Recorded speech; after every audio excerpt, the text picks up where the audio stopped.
lovelies. I realised I had forgotten to do a comments video on Saturday, so here is a comments video on a Monday.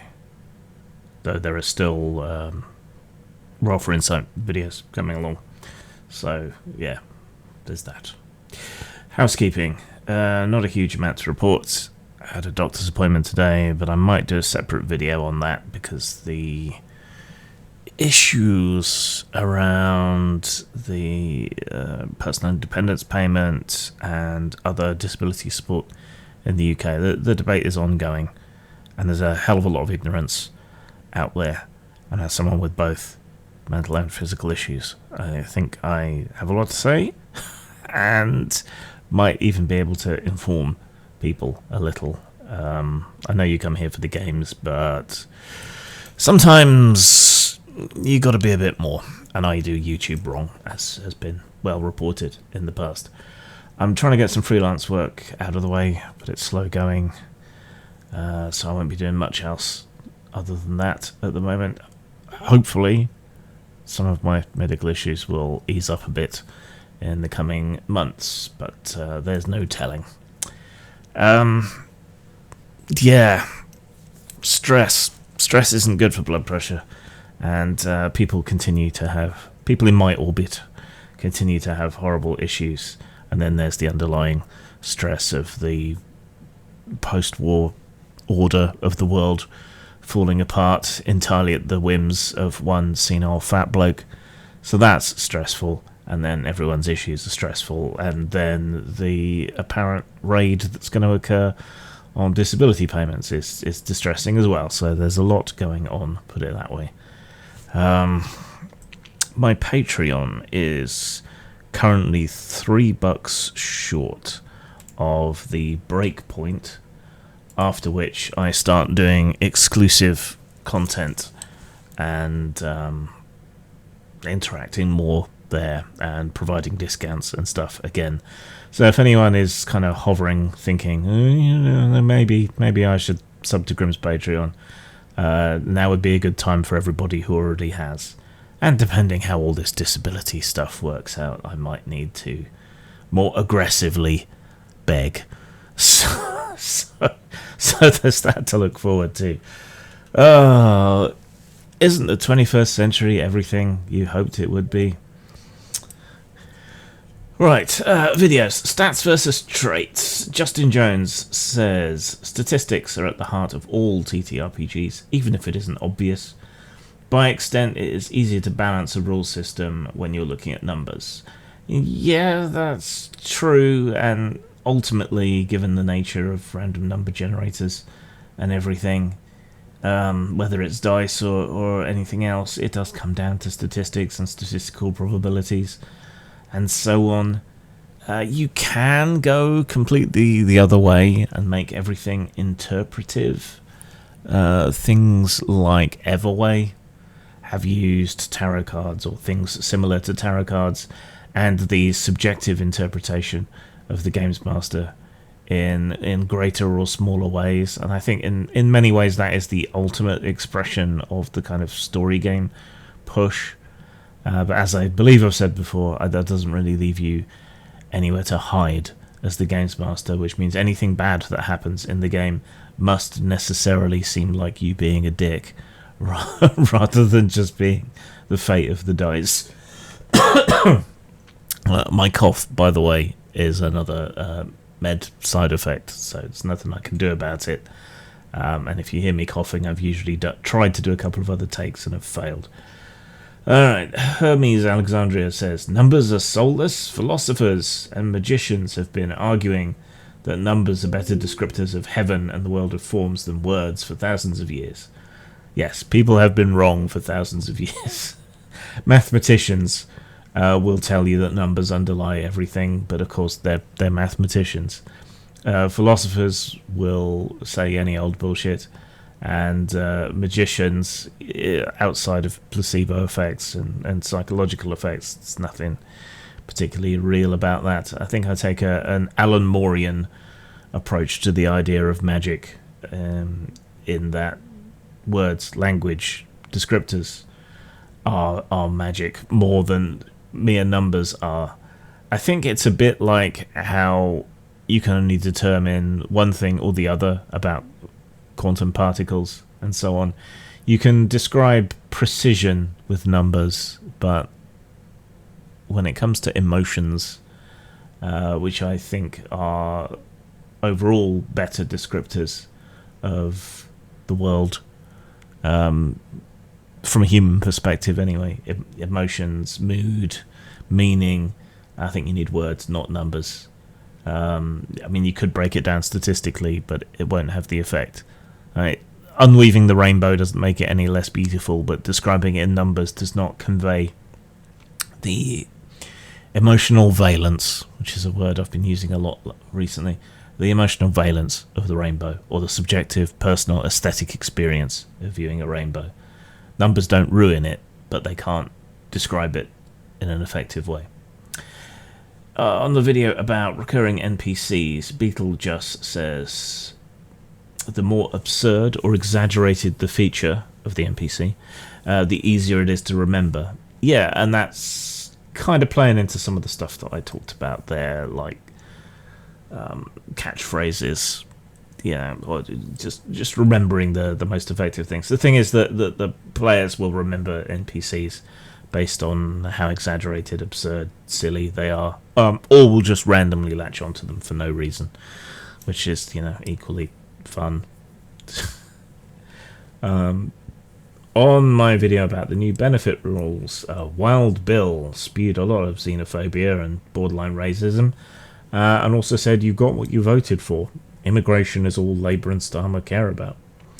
They've been cracking down on immigration, which is not something I'm particularly for, and they've been more effective on it than the Conservatives have, and they're actually processing people's asylum applications, which means they're able to enter the workforce, pay tax, fill up the job vacancies, and so on. So none of that is what I voted for, unless you meant cracking down on immigration is all they care about, but I didn't get that sense from the rest of your comments.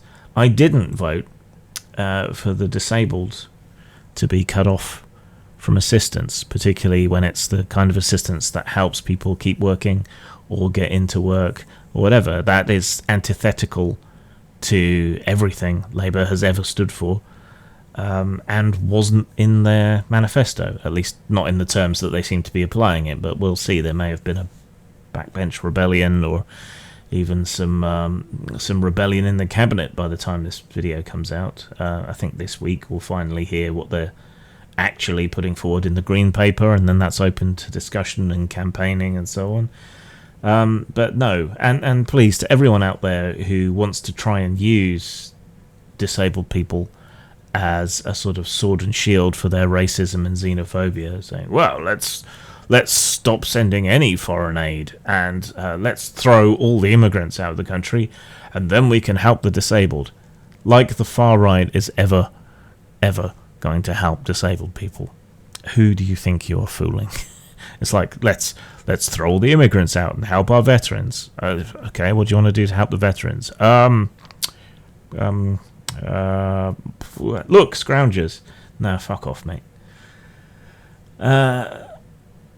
Dan Mackin said, please, at around the 7-minute 44 mark, you advise that the assessors are incentivized. What are they incentivized with? Thank you kindly. It has been strenuously denied by multiple governments that the disability assessors are incentivized to turn people away. However, leaks and whistleblowers within these assessors are told that they do have quotas of people that they're supposed to reject, and how they're supposed to essentially trick you into seeming better than you are on their notes. I have been outright lied about several times when I've been through the system, and it's difficult enough without people deliberately trying to sabotage you, lie about you, or meet some artificial quota. They reject everyone at the start, and this started under the Tories, I think, seemingly to try and put people off, because, a lot of disabled people don't have the energy available to push these things, as far as they would like to, and something like 80% of rejections are overturned either on appeal or by the time you get to tribunal, which can take a very long time. The first time I applied took about a year to get to tribunal, and then they had to give me a very, very large sum of money in back payment. In fact, that amount of back payment was so large by that point that it almost threatened my benefits because they're means tested. which is a hell of a trap to be in. But I intend to talk about this more on another video. Not today, maybe tomorrow. But yeah, they are incentivized and told to turn people down. They're also told to try and squish in more appointments, and they get pay bonuses for squishing in more appointments. That might sound like a good thing, because that way more people get assessed, but then they're just kind of rejecting people and doing it relatively quickly and not taking the time to do the assessment properly. And many of these people aren't really medical professionals either. Sir Royal says, very true words. I'm like yourself, but I have no friends or family, having moved to a different area. That's something people don't talk about as well. The way people on disability and so on sometimes have to move from the area in which they have support from friends, family, and so on, to another area because there just aren't the flats or the houses or the services or places within their rent possibility in their area, which is horrible. So Royal says, plus I was born with mental health issues and learning issues. I'm 59, yet so frightened of these cuts from a very cruel government and the words coming out from them. I don't drive, and my PIP pays for my taxis, etc., and slightly better food. I don't drink or smoke. My only luxury is my smart TV. That's it. Good luck, Jim. Thank you. Oh, sorry, it's Cy Royal, not Sir Royal. Good luck to you as well. Hopefully there's been enough pushback that things don't get this bad, or as bad as we're fearing they will get. I don't think it's this government. I think it's neoliberalism, to conjure a word. But I never expected to see this from a Labour government, and I'm very, very worried about the next election cycle, but we shall see. Alexander Dunn says, I'm not disabled, but I'm sick of it. I just want to live in a country with ethics, not transactions. Yeah, that's the other thing, and that is what late-stage capitalism and neoliberalism seems to do. It's always, what is the raw fiscal worth of this? You know, they don't even get the true financial values right, because we don't really have a way of expressing care and support in fiscal terms. And it's often fairly opaque, so people don't really look into it. But yeah, it would be nice if we could have a more humane society. You know, tax more, tax the rich, but tax more and actually provide the services that we all want, because it's more cost effective to do it that way. You know, there are other better ways of doing things, and Labour has this enormous majority. They could take a very, very left-wing tack and create some real radical change in this country, but they seem to be too timid to do it, and this is part of why I'm so worried, because if they don't start doing things that actually help people, if they don't start living up to their left-wing history and credentials, then the far right can sweep in. And as we've seen in the US, like, run-of-the-mill neoliberalism is a nice breather for a while, you know, status quoism, but then the right just comes in with a radical agenda and destroys everything. So you need to be that radical the other way to kind of build up the defences against them. We need left populism, not status quoism. Justin Jones says, the sad truth is that the left doesn't give a damn about disabled people.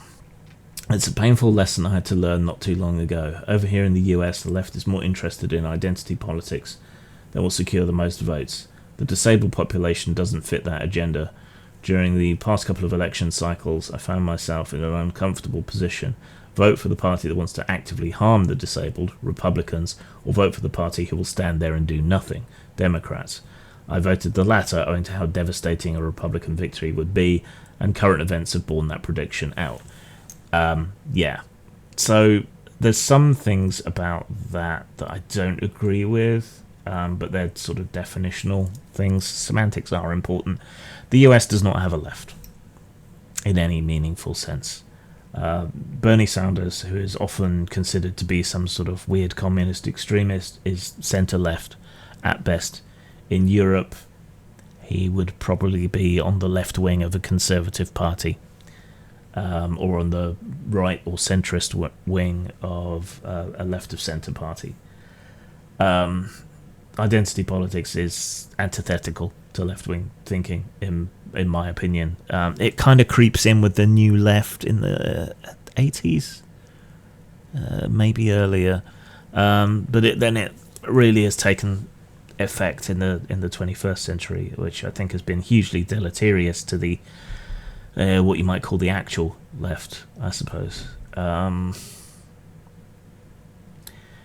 Yeah, it's the left should care about disabled people.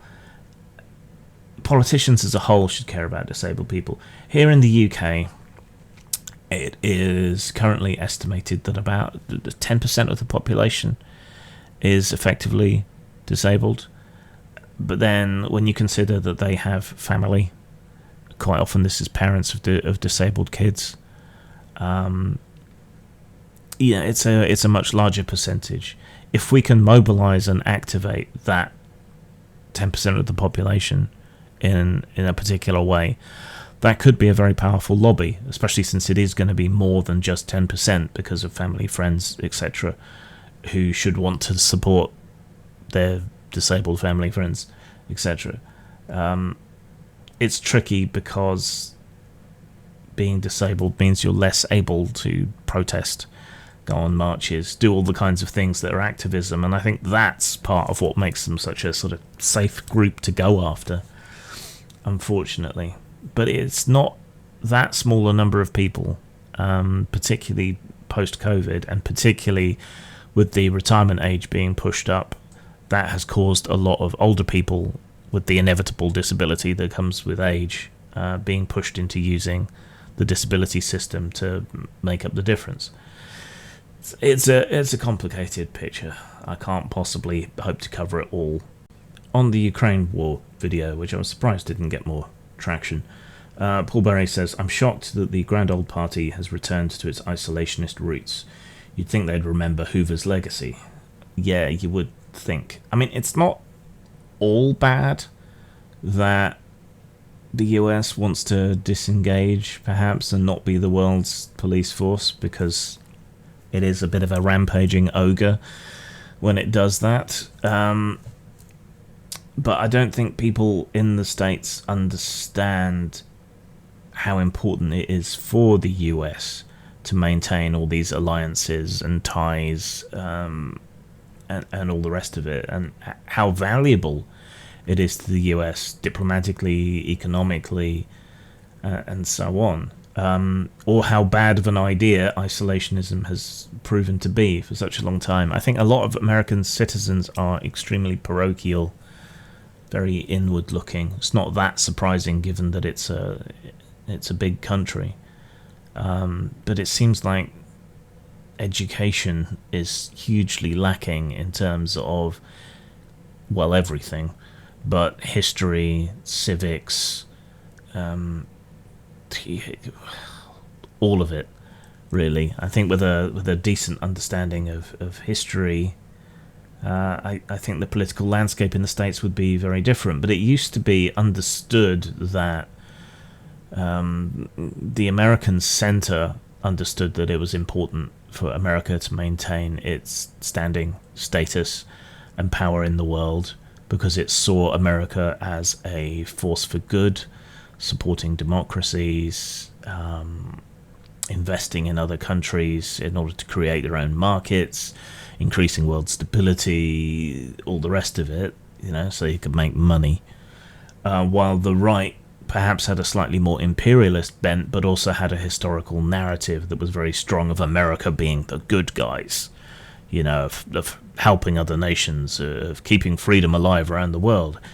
And to a large extent, both sides in America seem to have completely forgotten these narratives, whether it's America as superhero or America as